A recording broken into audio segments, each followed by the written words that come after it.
The National Weather Service in San Diego has issued a flash flood warning for San Bernardino County in Southern California until 9:45 p.m.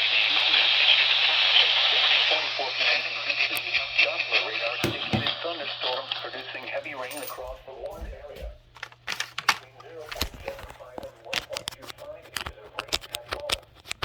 Additional rainfall amounts of 0.75 to 1 inch are possible in the warned area.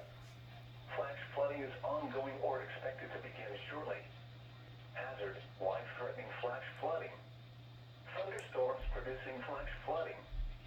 Source, radar.